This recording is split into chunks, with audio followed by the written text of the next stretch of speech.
Cause, a principle, aim, or movement that because of a deep commitment, one is prepared to defend or advocate. Karibu. Karibu is a Kiswahili word that means welcome. Welcome, you found yourself in a peaceful place, a place where you can grow and develop, and we hope grow and develop to your fullest potential. This is a podcast that we hope will expand your mind and raise your consciousness. Welcome to The Cause, conversations on music, history, and democracy.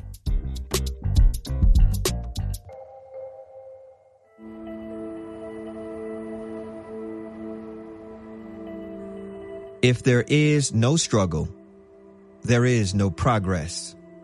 Frederick Douglass.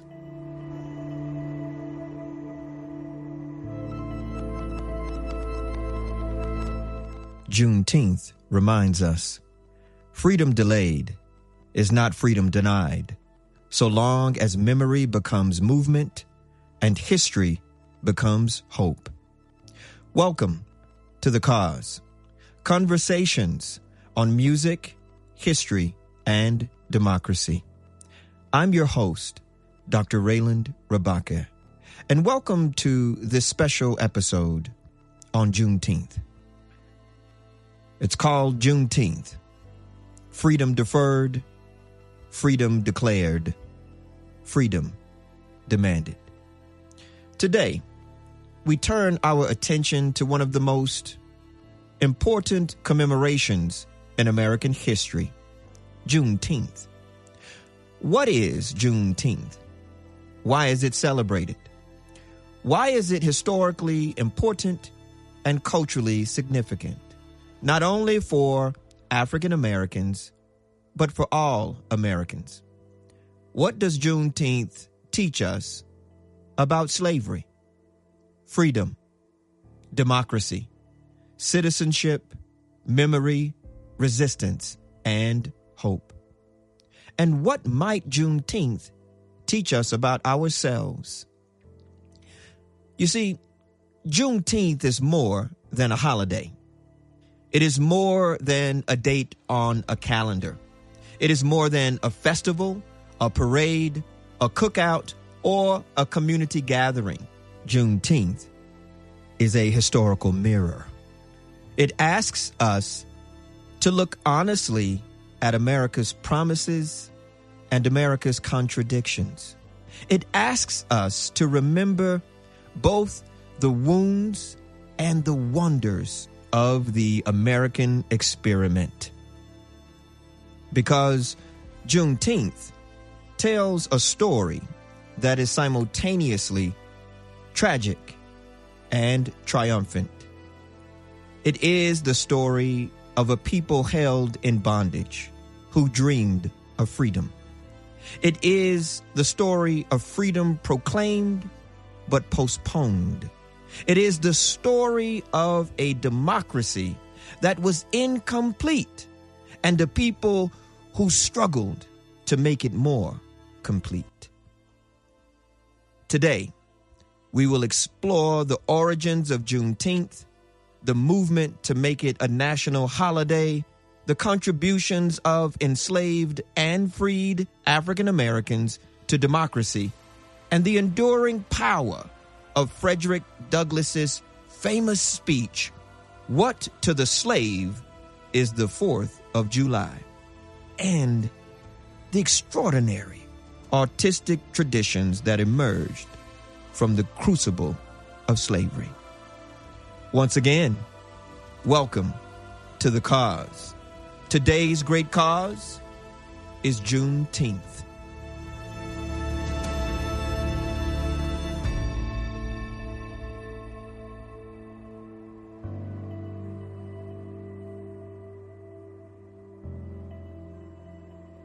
So every year around this time, I get questions. Simple question, poignant questions, serious questions.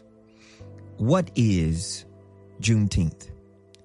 And in response, I say something like the following. Juneteenth is a combination of two words, June and 19th. The holiday commemorates June 19th, 1865, when Union Major General Gordon Granger arrived in Galveston, Texas, and announced General Order No. 3, informing enslaved African Americans that they were free. This announcement came more than 2 years after President Abraham Lincoln issued the Emancipation Proclamation on January the 1st, 1863. The fact that freedom arrived so late in Texas is one of the central lessons of Juneteenth. Freedom had been declared. Freedom had been proclaimed. Freedom had been promised. But freedom had not yet been realized. The distance between promise and practice is one of the recurring themes of American history. Juneteenth reminds us that legal declarations do not automatically transform social realities. Laws matter. Proclamations matter. Constitutional amendments matter. But people matter too. Movements matter. Collective action matters. Juneteenth teaches us that freedom must not only be announced, it must be enforced. It must be protected. It must be practiced. And so, June 19th, 1865 became a sacred date in African American historical memory. Formerly enslaved people gathered to pray, sing, feast, remember, educate, organize, and celebrate. The celebration itself became an act of freedom. To gather freely was freedom. To worship freely was freedom. To learn freely was freedom. To imagine a future beyond slavery was freedom. Juneteenth became what scholars often call an emancipatory tradition, a ritual of remembrance linking history, hope, and community. The news came late, not because freedom was slow, but because power has always loved distance. Distance between the field and the courthouse, distance between the prayer and the answer, distance between the wound and the witness.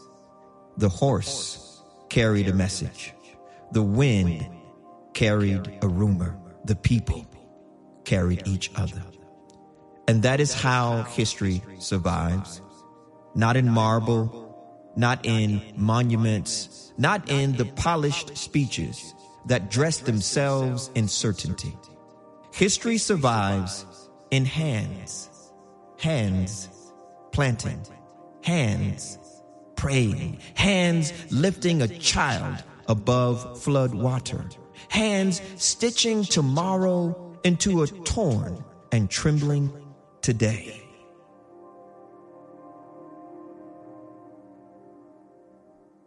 For generations, Juneteenth was celebrated primarily in African American communities, especially in Texas. Families passed stories across generations. Churches organized commemorations. Community organizations held educational programs and cultural events. But for much of American history, Juneteenth remained largely unknown outside Black communities. This raises an important question. Why did it take so long for the nation to recognize a holiday commemorating the end of enslavement? Part of the answer lies in the politics of memory. Nations often celebrate their triumphs more readily than they confront their contradictions. Juneteenth asks Americans to confront both. It celebrates emancipation while also remembering enslavement. It honors freedom while acknowledging oppression. It recognizes progress while reminding us that progress came through struggle. Among the most important figures in the movement to popularize Juneteenth was the educator and activist Opal Lee, often called the grandmother of Juneteenth. For decades, Opal Lee worked tirelessly to educate the public, organize events, and advocate for national recognition. Her activism reflected a larger truth about democracy itself. Ordinary people change history.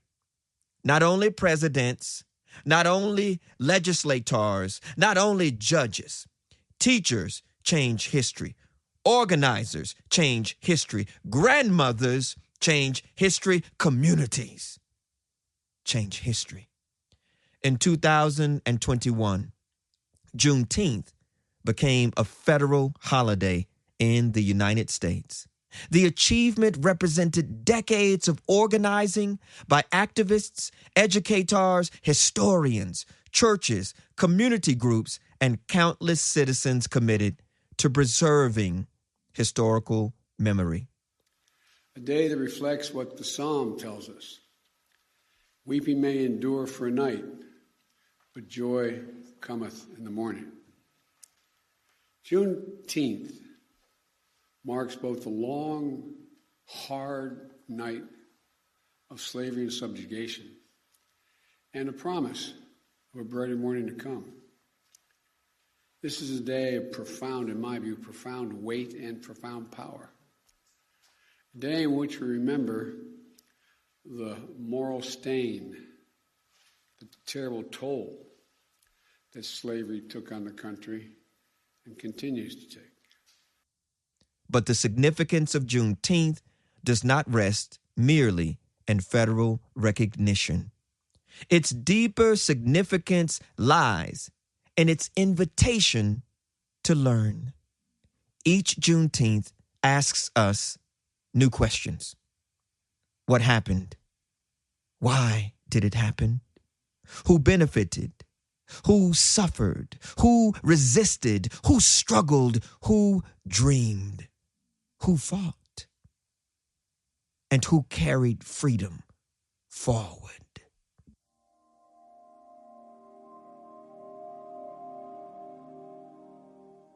The news came late, but before the news, there were songs.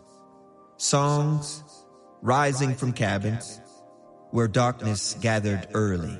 Songs walking the edges of rivers. Songs unfolding grief into breath and unfolding breath into courage. A people learned to make music from what was left to them. The body became a drum. The spirit became a horn. The road became a long sentence spoken by tired feet, refusing the cruel choreography of whips and chains. Listen. Can you hear them? Not ghosts, not shadows, citizens before citizenship. Democrats before democracy admitted their names. Builders before the nation learned who had built it. They are still speaking. Their voices move beneath highways, through church basements, across front porches, through schoolyards and sanctuaries, through every room where somebody asks, what does freedom require now? Because freedom is never finished. Freedom is not a door. Freedom is a practice, a difficult music, a discipline of remembering, a stubborn garden growing through concrete.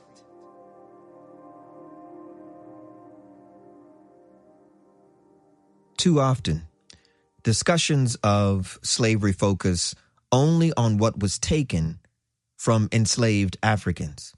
Certainly, much was taken. Lives were stolen, Families were separated. Labor was exploited. Human dignity was denied. But Juneteenth also invites us to remember what enslaved and freed African Americans contributed. The history of African Americans between 1619 and 1877 is not only a history of oppression, it is also a history of democratic creativity. It is also a history of resistance. It is also a history of institution building. It is a history of political imagination. Enslaved African Americans challenged slavery through rebellion, escape, cultural preservation, community formation, religious innovation, and everyday acts of resistance. They insisted on their humanity even when the law denied it. They expanded the meaning of democracy by demanding inclusion within it. In many ways, African Americans forced America to live up to its own ideals. Consider the abolitionist movement, which was the topic of episode 23 of this podcast. African American abolitionists such as Frederick Douglass, Sojourner Truth, Harriet Tubman, Martin Delany, Henry Highland Garnett, and many others transformed public debate about slavery and citizenship. Their speeches, writings, organizing efforts, and political activism challenged the nation to confront its moral failures. Following emancipation, African Americans played crucial roles during Reconstruction. Black men voted. Black leaders held public office. Black communities established schools. Black churches became centers of civic engagement. Black citizens participated in state constitutional conventions. Black political leaders advocated for public education, labor rights, infrastructure development, and expanded democracy. Far from being passive recipients of freedom, African Americans were active architects of a more democratic society. Reconstruction represented one of the most significant democratic experiments in American history. Although white supremacist violence ultimately undermined many Reconstruction gains, the democratic vision advanced during this period in American history would inspire future movements for human rights and civil rights. The news came late, but hope had arrived earlier. Hope was always hiding inside mothers teaching children the names of the stars. Hope was already gathering inside fathers carving dignity from impossible days. Hope was already alive in every hand that reached for another hand. History likes to speak of generals. The people remember grandmothers. History likes its dates. The people remember prayers. The people remember songs. The people remember who disappeared, who endured, who returned carrying stories like lanterns through a storm. And what is Juneteenth if not a lantern? A bright refusal of forgetting, a flame passed carefully from generation to generation, not merely celebration, not merely memory, a covenant, a promise made among the living to the dead. We will not lose your names. We will not abandon your struggle. We will not spend your sacrifice like loose change. We will carry it forward.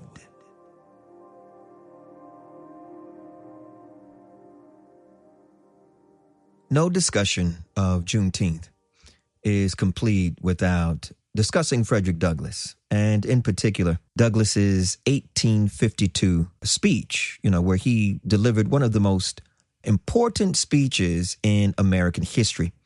The title of that speech is "What to the Slave is the 4th of July." What to the slave is the 4th of July. This is Frederick Douglass in 1852. The speech remains a masterpiece of political critique, moral philosophy, and democratic faith. And here I'd like to just share a little excerpt. I am not included in the pale of this glorious anniversary. Your high independence only reveals the immeasurable distance between us.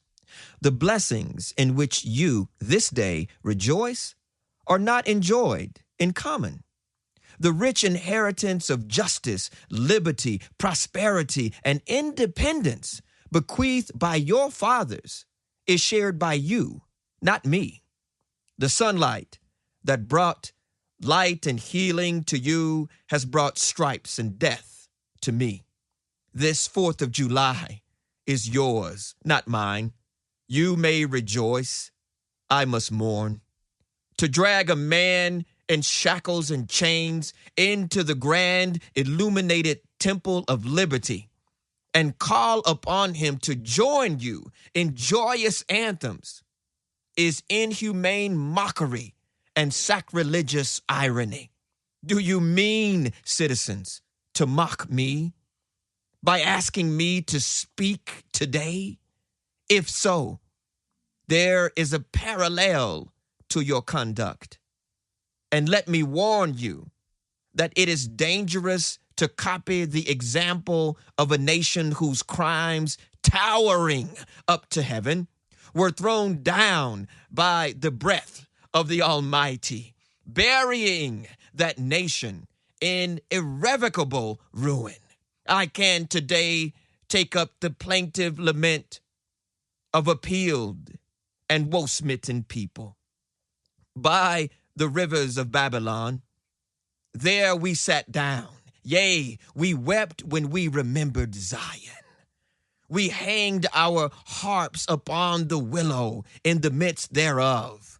For there, they that carried us away captive required of us a song, and they who wasted us required of us mirth, saying, sing us one of the songs of Zion.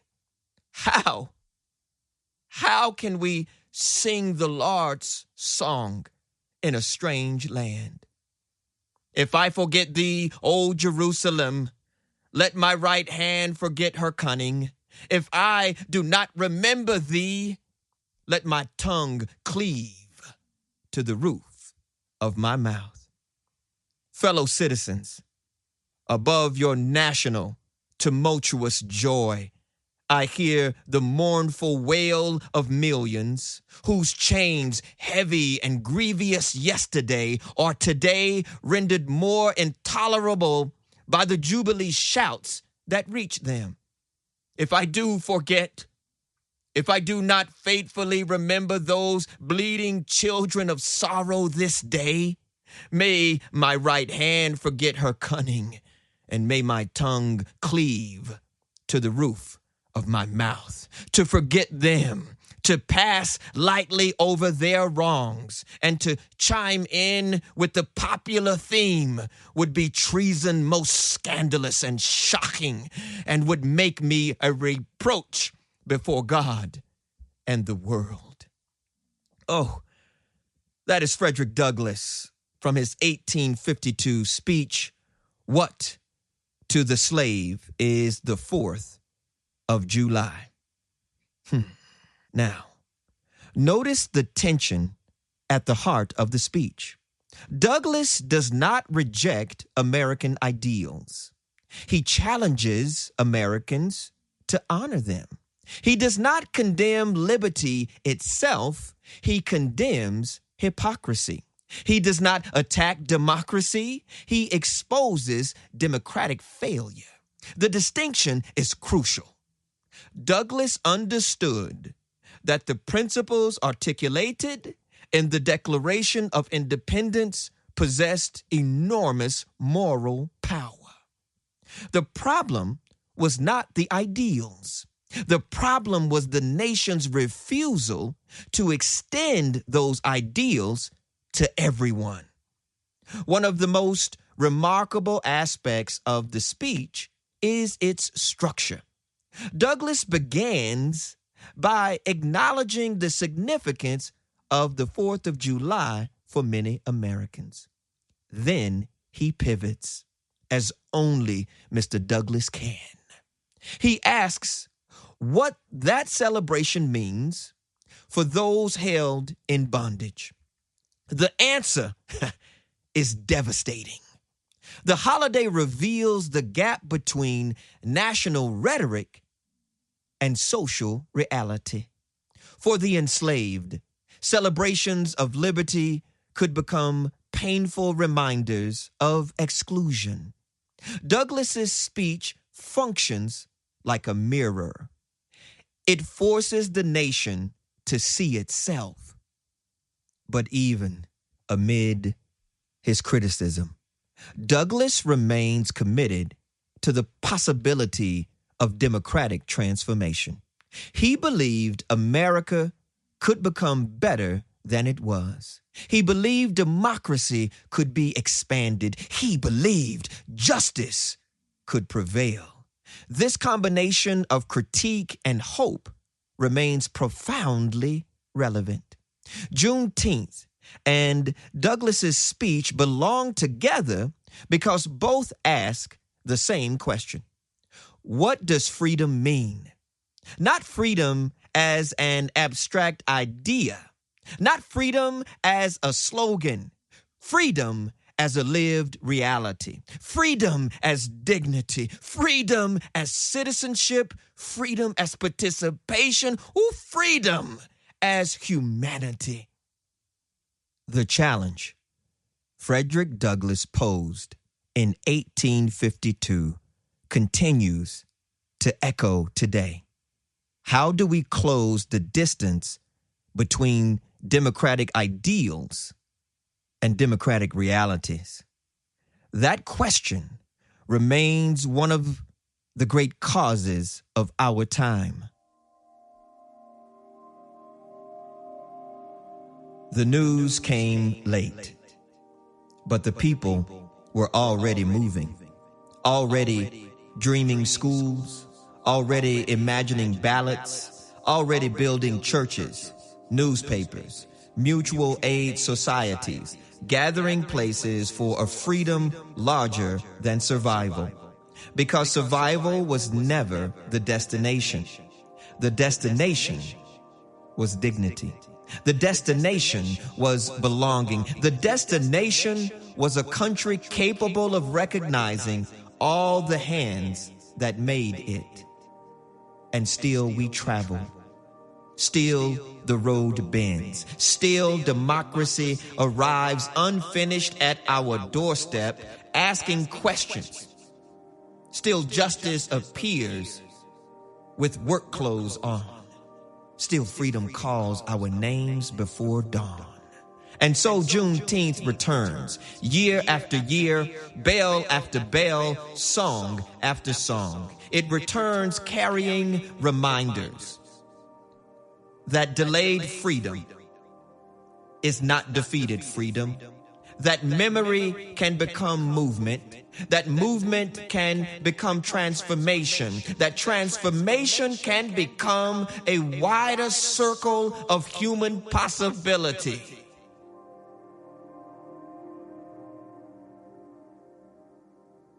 One of the most remarkable dimensions of the African American experience during slavery is the extraordinary artistic creativity that emerged under conditions of oppression. Where others saw property, enslaved people saw possibility. Where others imposed silence, they created song. Where others enforced ignorance, they cultivated wisdom. Art became survival. Art became memory. Art became resistance. Let us begin with music. The spirituals stand among the most important contributions to American culture. Songs such as Go Down Moses, Steal Away, and Swing Low, Sweet Chariot carried religious meaning, communal memory, emotional expression, and sometimes coded messages of resistance.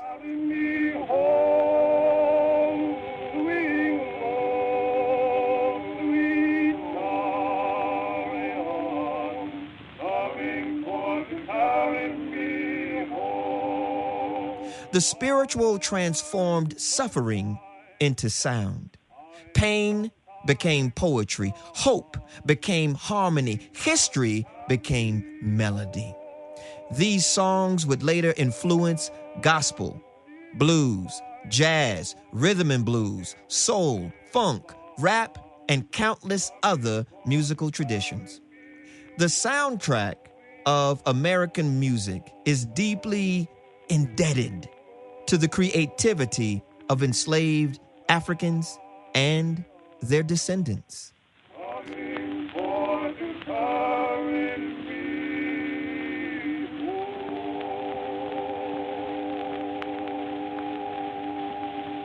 The blues would inherit the spiritual's emotional depth. Jazz would inherit its improvisational spirit. Soul music would inherit its moral intensity. Rap would inherit its commitment to testimony and truth-telling.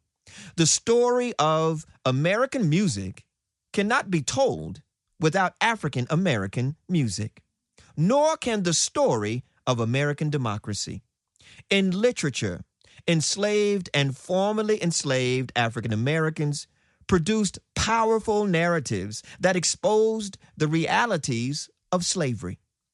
The autobiographical writings of Frederick Douglass, Harriet Jacobs, Ellen Craft, Maddie J. Jackson, Sojourner Truth, and countless others challenged dominant narratives and asserted African American humanity and Black dignity. These works combined personal testimony with political argument. They educated readers, they mobilized activists, they transformed public consciousness. In the visual arts, African American creativity flourished through quilting traditions, folk art, craftsmanship, architecture, religious symbolism, and later, artistic representations of slavery and emancipation. Visual culture preserved memory when official histories often ignored it. Together, these artistic traditions formed what we might call freedom archives. I just want you to think about that. Freedom archives, that the enslaved ancestors, the enslaved created archives. Power to the people. So these freedom archives, they are so powerful. They preserved experiences that might otherwise have been forgotten. They carried stories across generations. They transformed memory into movement. The news came late, but the people kept faith with the future. And now the future stands among us, asking what we will do with the inheritance, asking whether we will remember, asking whether we will build, asking whether we will love democracy enough to make it true. The news came late. The people did not. They arrived carrying songs. They arrived carrying stories. They arrived carrying each other. And because they did, hope remains, walking beside us, still unfinished, still beautiful, still demanding freedom.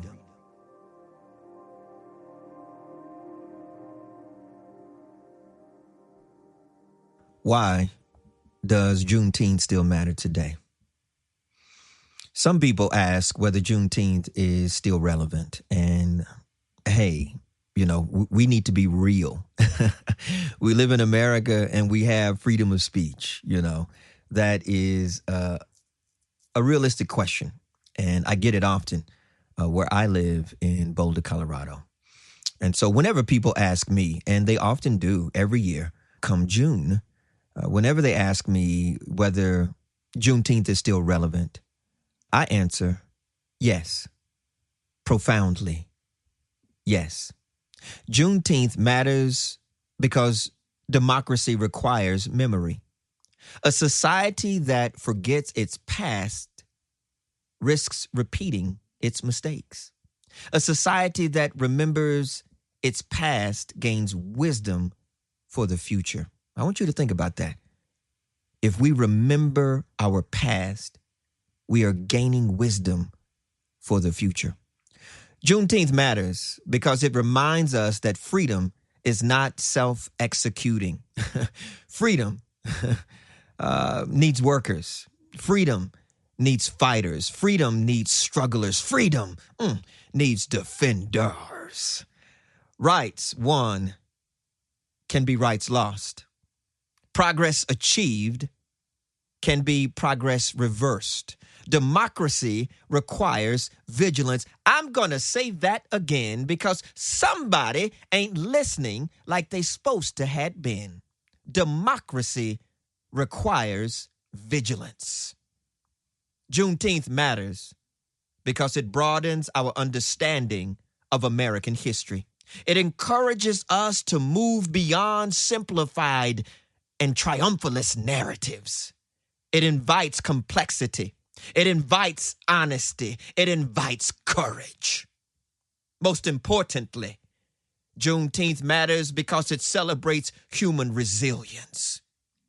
Against impossible odds, enslaved Africans and their descendants created families, institutions, communities, philosophies, artistic traditions, political movements, and democratic visions that transformed this nation. Their contributions belong not only to Black history, they belong to American history. They belong to world history. They belong to the history of democracy itself. When we celebrate Juneteenth, we are not merely looking backward, we are looking forward. We are asking what freedom requires of us right here, right now.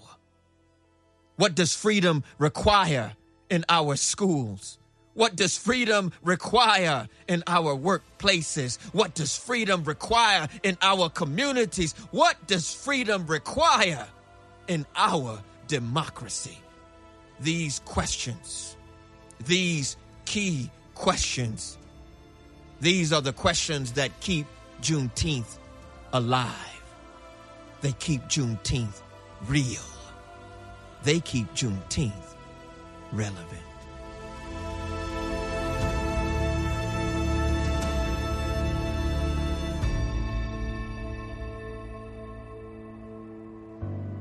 This is the Poetic Pause, the special Juneteenth edition of the Poetic Pause. And what I've tried to do in this particular piece is to translate some of the ethos, some of the culture, some of the aesthetic of the enslaved ancestors into the composition of this poem. This is a homage, a tribute, if you will, to the enslaved, to the people that endured not only the Middle Passage, but they survived the horrors of the Middle Passage, and they made it to these United States of America where they were enslaved for approximately 250 years. And this piece is something that has been coming to me in my dreams. And I've been waking up sometimes, 3 o'clock in the morning to jot down stanzas and verses and different passages. And I've tried to piece it together much like many of the ancestors did with quilts, piece this together from various aspects of ancestral wisdom that comes to me in my dreams. And so this piece is called The News Came Late, and this is a tone poem. It is a multi-voiced, mosaic tone poem is how I might describe it. Without, further talking about it, I'm just going to go ahead and lay it on you, if that's all right. So everybody get ready. Here we come. Special Juneteenth edition of the Poetic Pause on the Cause podcast. The news came late.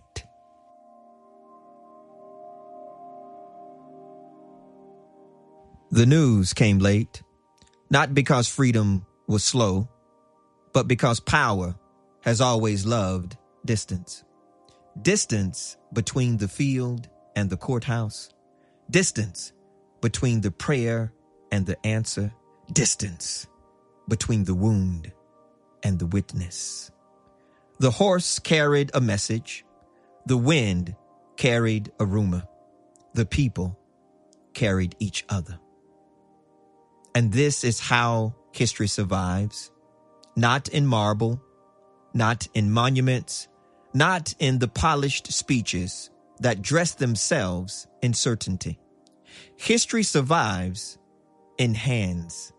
Hands planting, hands praying, hands lifting a child above flood water, hands stitching tomorrow into a torn and trembling today. The news came late. But before the news, there were songs. Songs rising from cabins where darkness gathered early.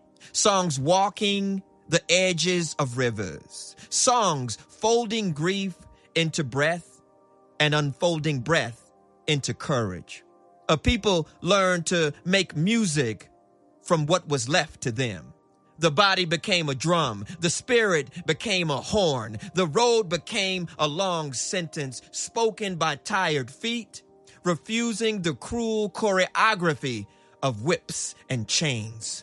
Listen, can you hear them? Not ghosts, not shadows, citizens before citizenship, Democrats before democracy admitted their names, builders before the nation learned who had built it. They are speaking. Their voices move beneath highways, through church basements, across front porches, through schoolyards and sanctuaries, through every room where somebody asks, what does freedom require now? Because freedom is never finished.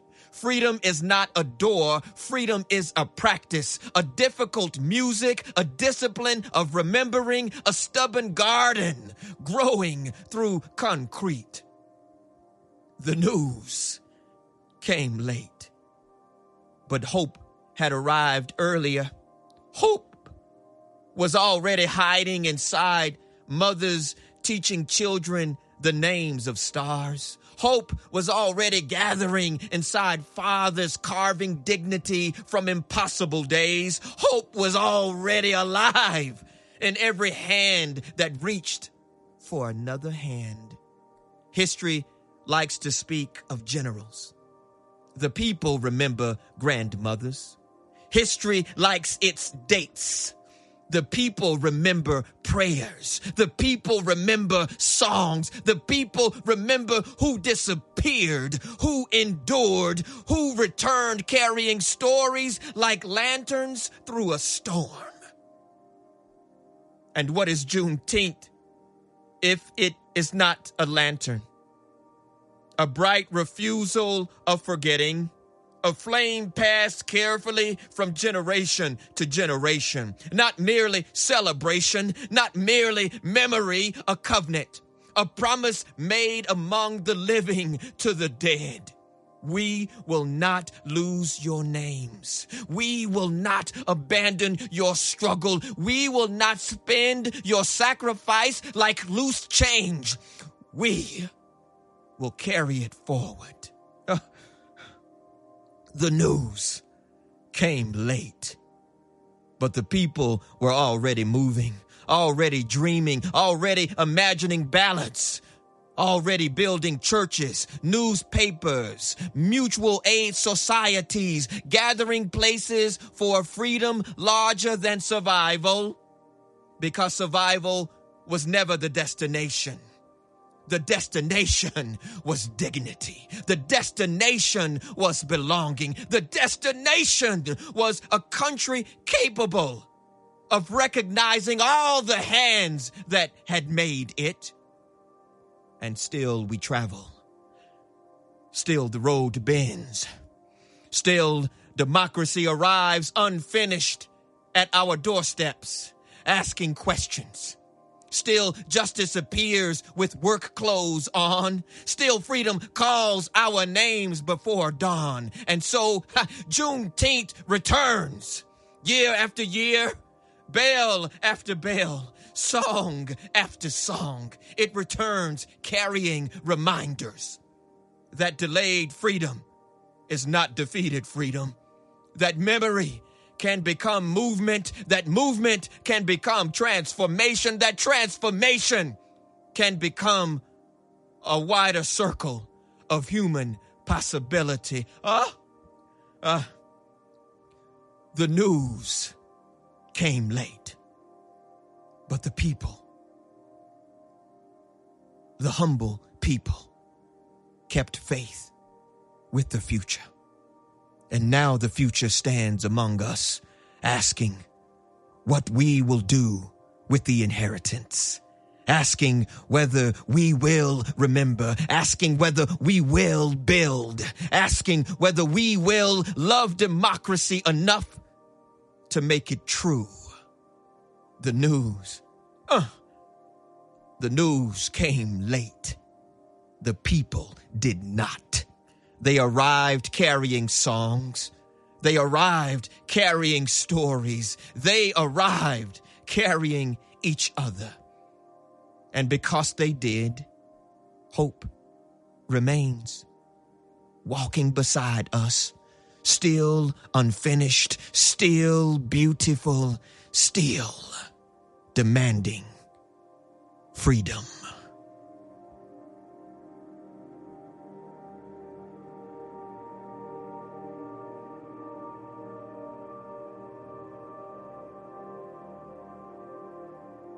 Ooh-wee.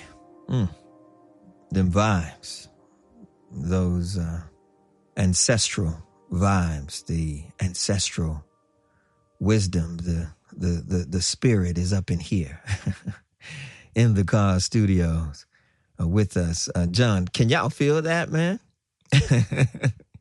I can see.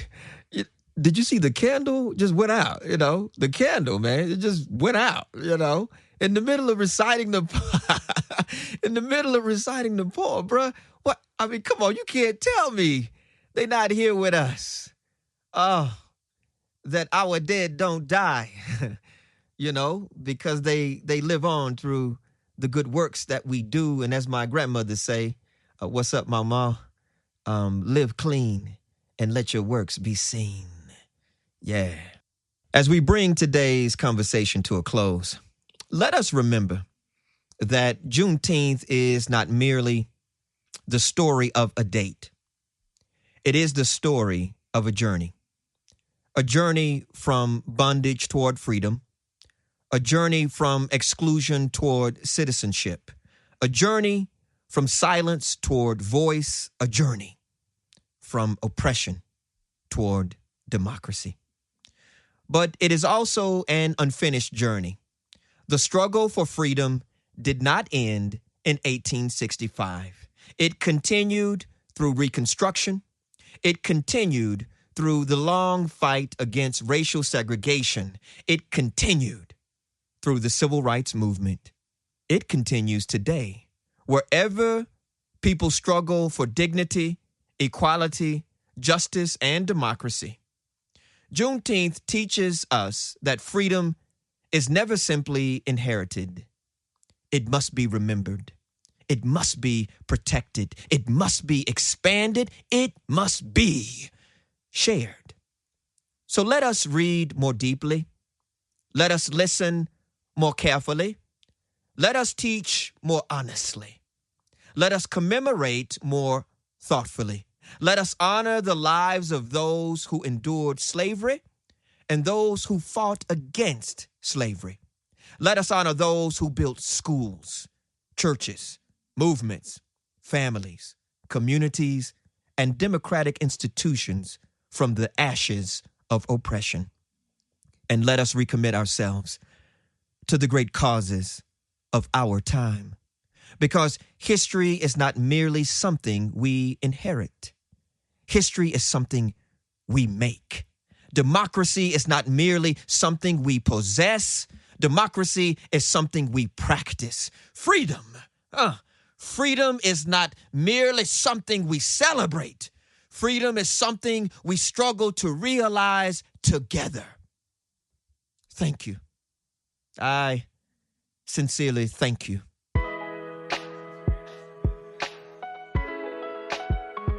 Thank you for joining me for this episode of The Cause, Conversations on Music, History, and Democracy. While I still have you, please check out the special Juneteenth playlist that I have specially curated just for you.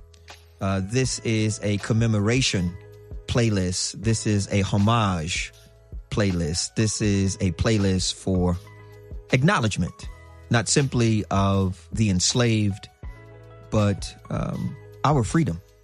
This is a democratic playlist, so please check it out. I'd also like to shout out our beloved community. I'd like to think that this is part of the legacy our ancestors left us, our beloved community program. Please check it out. Click that button and join us and be a part, an active part of the beloved community that we are building. Y'all take care. Until next time, please remember, Juneteenth reminds us freedom delayed is not freedom denied, so long as memory becomes movement and history becomes hope.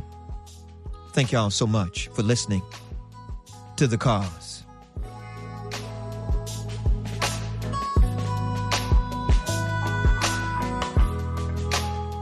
Thank you for joining us for The Cause podcast with Dr. Reiland Rabaka. For your letters, questions, and suggestions regarding the podcast, email us thecause@gmail.com. CAAAS. The Cause podcast with Dr. Reiland Rabaka is produced and edited by John Arnold and is a production of the Center for African and African American Studies, The Cause, at the University of Colorado Boulder. For more information, visit us online at colorado.edu/center/cause. CAAAS.